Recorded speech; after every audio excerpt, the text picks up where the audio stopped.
आज से ठीक एक साल पहले प्रयागराज महाकुंभ में सोशल मीडिया सेंसेशन बनी हर्षा रिछारिया, जिन्हें सबसे खूबसूरत साध्वी का तमगा दिया गया था, अब वो एक साल बाद अध्यात्म की राह छोड़कर वापस अपने ग्लैमर की दुनिया में जाना चाहती हैं। लेकिन ऐसा क्या हुआ इस एक साल में कि वो वापस ग्लैमर की दुनिया में जाना चाहती है? उनसे ही जानेंगे कि क्या वजह रही है और कैसा रहा ये सफर।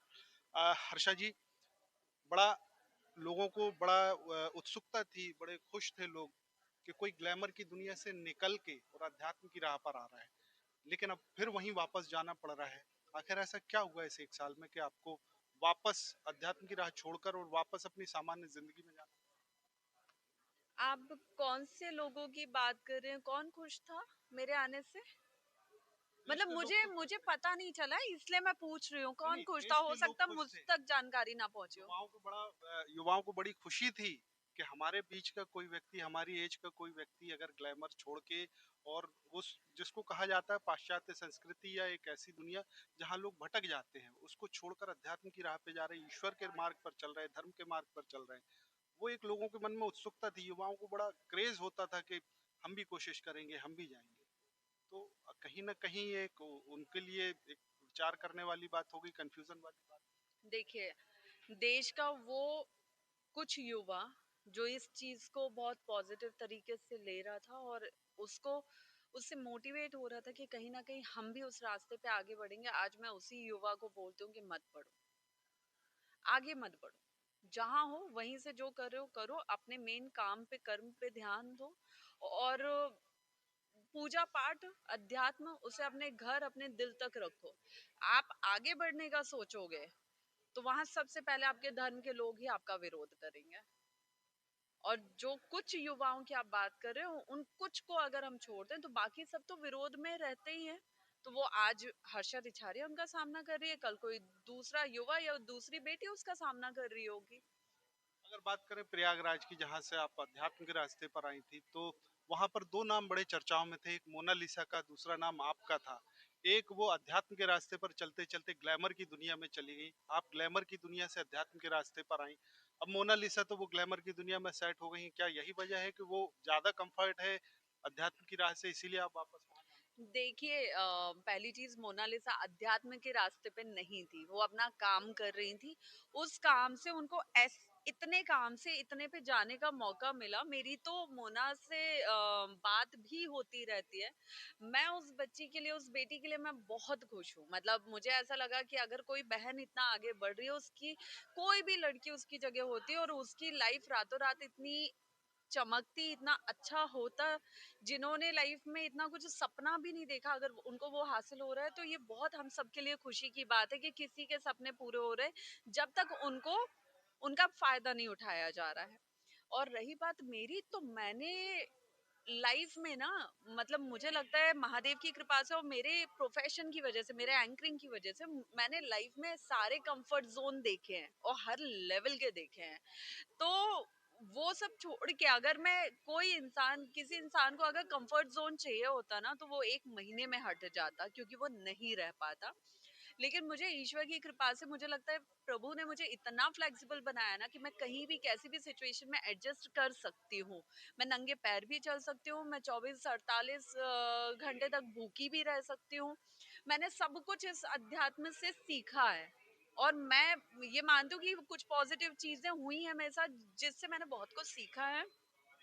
लेकिन रही बात इसको छोड़ के जाने की, देखिए मैं अपना धर्म नहीं बदल रही हूँ, मैं धर्म परिवर्तन नहीं कर रही हूँ, मैं धर्म का प्रचार बंद कर रही हूँ। जो अब मैं खुल के करती थी, युवाओं को जोड़ने का काम, अपने संकल्प को पूरा करने का काम, उससे मैं विराम ले रही हूँ।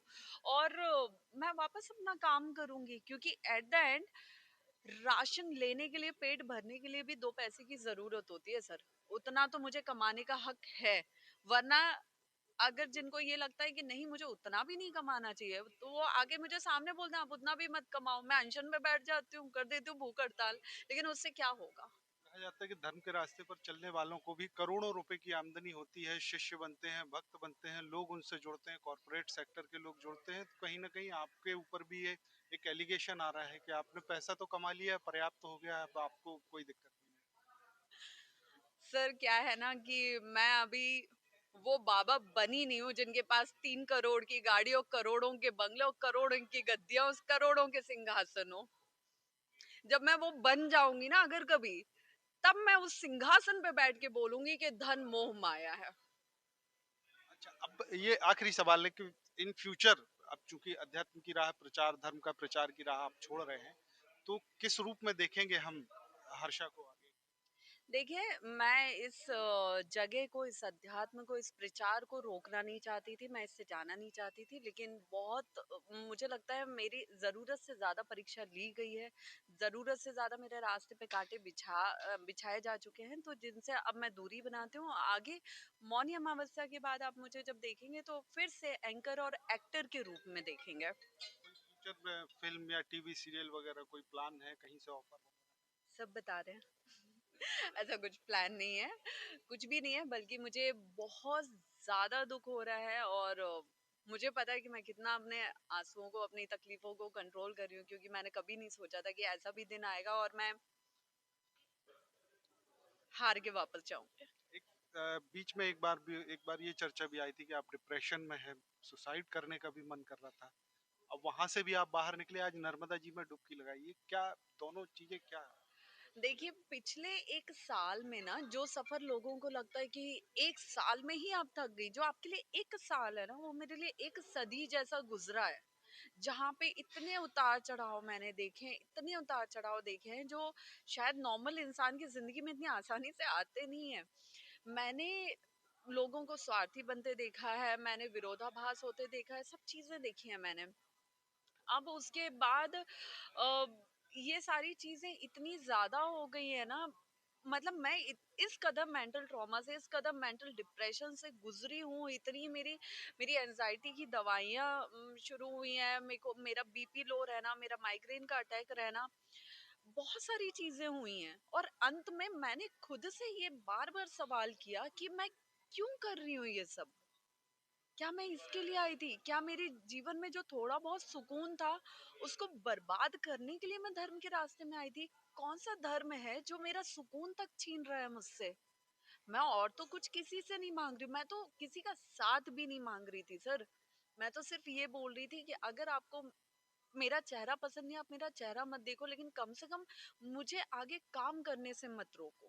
लेकिन वो जो रुकावटें आ रही हैं, वो जो मुझे आगे बढ़ने से रोका जा रहा है, वो जो मुझे हर चीज़ करने से रोका जा रहा है, वो मेरे दुःख का कारण बनी कि अब बस बहुत हुआ।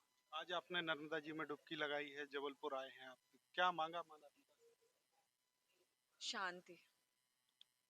एक माँ की गोदी में जब बेटी सर रख के लेटती है ना, वो आँखों से आँसू गिरते हैं, तब वो बस चुप हो जाती है कि ये जो दिमाग में इतना कुछ चल रहा है ना, इसको बस शांत कर दो। और अशांति नहीं चाहिए।